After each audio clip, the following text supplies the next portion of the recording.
Hi, I'm Andy Bales. I want to give you an end of September update from Union Rescue Mission. I'm right out here on the sidewalk, and believe me, these sidewalks were hot in early September.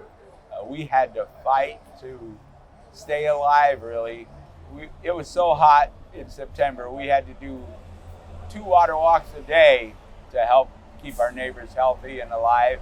And one day we had Nataly Tavidian from the KNX join us, and she taped the segment as we walked along and handed out water. We brought a lot of thank yous, but I'm telling you, it was so hot. I can honestly say I barely survived a weekend at home in 109 temperature in the heat and just trying to seek shade wherever we could find it. I could not believe that there were people without shelter, without anywhere to seek shade during those days. It was brutal. We thank God for the cool weather that has now arrived and maybe here for a couple more days before the heat returns.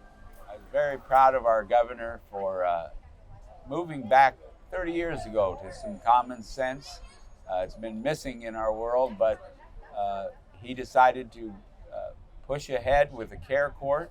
A care court's kind of a return to the days when I used to take people to a mental health referee back in the Midwest 30 years ago. And when they were a danger to themselves or others, you could go to the mental health referee and ask for help, and they would get a 72-hour hold and connected with the treatment that they needed. And that's my hopes for how the care court plays out. We've waited too long, and we've allowed too many people to die on the streets. And I'm so proud of our governor for standing up against activists who believe in freedom at all costs and think that it's okay for their fellow man and fellow women to die on the streets. After all, we are our brother's keeper. That was the answer to Cain.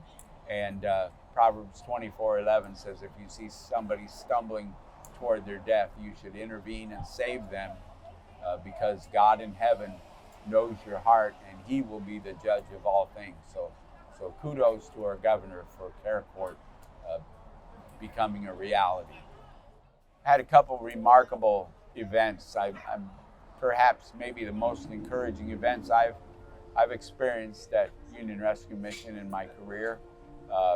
We had a church partnership luncheon to just thank our church partners, our regular partners who come and volunteer and make such a difference. Everybody does different things. Some people tutor kids, some people mentor kids, some people make dinners, wide variety of help that they give us, and they always make Hope Gardens a more beautiful place with their effort. We thought we were just going to thank our church partners, but it turned into much more than that.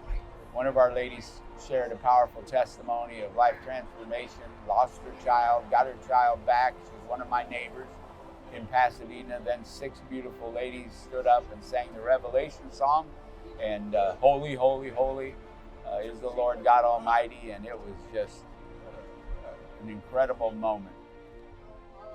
Not long after the church partnership luncheon, we had a great experience on our rooftop. 3 ladies graduated from our Damascus recovery program, and it was 7 p.m. on a Friday night. And I have to admit, I was tired after a long week, but when I showed up and walked out of the elevator onto our rooftop, the beauty of the LA in the background, and 3 lovely ladies in cap and gown met me and wanted to give me a hug and thank me and take pictures with me.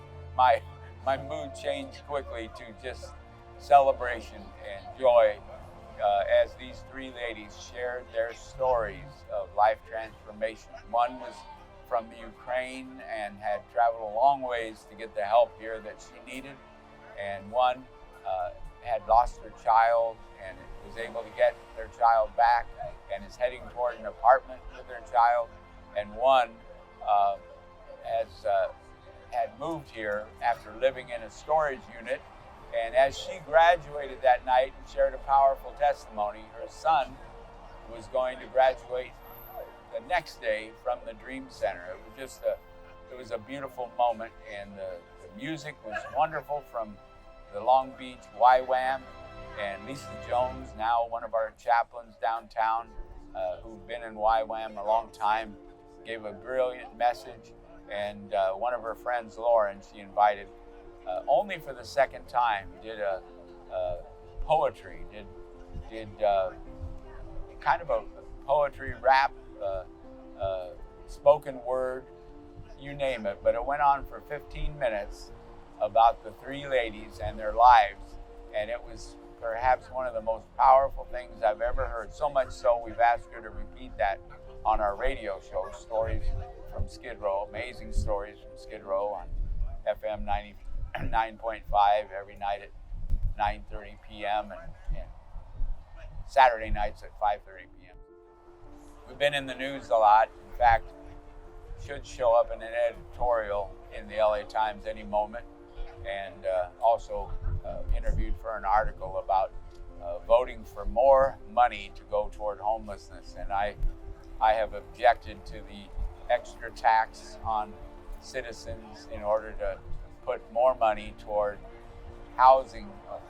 It's permanent supportive housing, only built by a few select nonprofit developers, just like Measure HHH, which we know, even though their goal was 10,000 housing units, they've only done 1,700. So my objection was, why raise another $1 billion a year off taxpayers if we're going to misspend the money on slow to develop, very expensive units where alcohol and drugs, hard drugs, are able to freely flow and ruin those projects. So I don't usually get political, but my answer on that is no to the ULA. And by the way, I also would say no to the Props 26 and 27, because none of that gambling money is going to address homelessness. It's all going to go to wealthy gaming owners. People have been asking me, so I thought I'd share it. But you can invest in something that will make a difference. We're going over the edge September 30th and October 1st, and you can not only sign up and go over the edge with us to address homelessness, but if you're not willing to go over the edge, come sit by the pool all day with me at Universal City Hilton, or sponsor someone like me or others who are going over the edge to address homelessness in Los Angeles. It's going to be a spectacular time, just like it has been for the last few falls. And get it? Falls? As in fall, F-A-L-L, season. But we'd love to have you take part in Over the Edge, and go to our website at urmovertheedge.org and see what's happening. How often do you get a chance to rappel off of a 25-story building next to a pool and then sit by a poolside all day? We can't do any of this life-saving, life-changing work without you. Our water walks, truly life-saving. Our Damascus recovery program, life-changing. Our Hope Gardens Family Center, reuniting moms with kids and kids with moms, one of my favorite things that we do. And all of our programs are made possible by you, our generous contributors. We can't thank you enough. God bless.